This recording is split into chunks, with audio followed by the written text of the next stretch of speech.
यहाँ पर इन्होंने कहा है कि मिसलीडिंग जो भी A1 A2 levels dairy products में डाले जाते हैं बहुत ज़्यादा कंफ्यूजन देते हैं।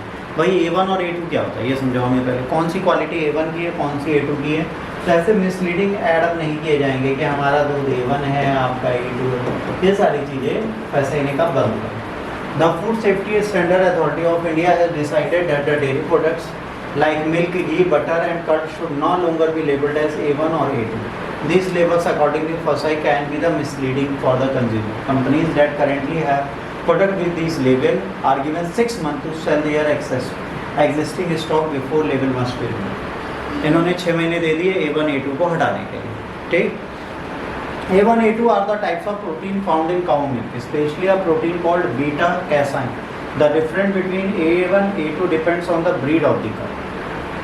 जो गाय का प्रोटीन है वो दो तरीके का है, A1 beta casein A2 beta casein, mostly found in the milk from the cow of north eastern European breeds like Holsteins. ये याद रखना, होल्स्टीन्स कौन सी काउ है जिसमें कौन सा प्रोटीन मिलता है। फिर बीटा A2 जो है वो कहाँ पे पाया जाता है, हमारे यहाँ जो आइलैंड्स में है नेटिव की हैं जैसे सदर्न फ्रांस है ना, गुर्नेट काउस इन सब में पाया जाता है। Most regular milk contains both A1 A2 protein, but A2 milk is marketed as having the only the A2 protein. इन्होंने कहा कि गाय के दूध में दोनों प्रोटीन पाए जाते हैं, पर मार्केट क्या किया जाता है कि A2 प्रोटीन ही सबसे ज़्यादा दूध में पाया जाता है। Health concern ongoing research whether A1 और A2 milk is better for us. Some studies suggest A2 milk might cause fever digestive problems for some people while other find no clear evidence that A1 milk is harmful.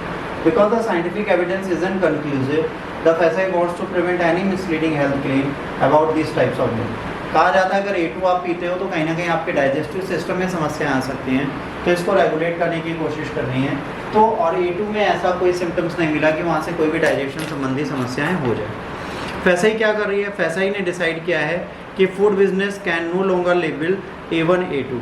इससे क्या होता है, कुछ dairy product लोग खरीदते हैं कुछ नहीं खरीदते। कोई कहता है कि भाई इसमें A1 है तो हम नहीं पियेंगे, A2 है तो हम पियेंगे, कुछ कहते हैं इसमें A2 है तो हम नहीं पियेंगे, A1 है तो हम पियेंगे। तो ये बड़ी प्रॉब्लम थी। 2009 में यूरोपियन फूड सेफ्टी ने कंक्लूड किया था no need to distinguish between A1 A2। कह रहे दोनों के हेल्थ इफेक्ट कोई नहीं है किसी पर, तो A1 A2 दोनों कंटिन्यू डिबेट में रहा और बाद में हमने भी इसे हटा दिया। तो A1 A2 प्रोटीन की जो डिबेट थी इंडिया में भी पहुंचा और इंडिया की FSSAI ने इसको हटा दिया। अब इन्होंने एक यूनिक 5 डिजिट लाइसेंस नंबर दिया है फूड बिजनेस की ट्रांसपेरेंसी के लिए। रिसर्च रेजिस्ट करती है। देखिए FSSAI का मेन काम क्या है, FSSAI का काम है कि जो फूड सिक्योरिटी रेगुलेशन है इनको चेक किया जाए।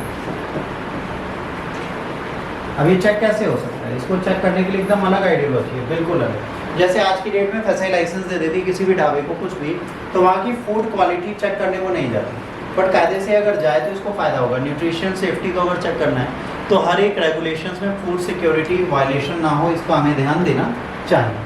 ठीक है।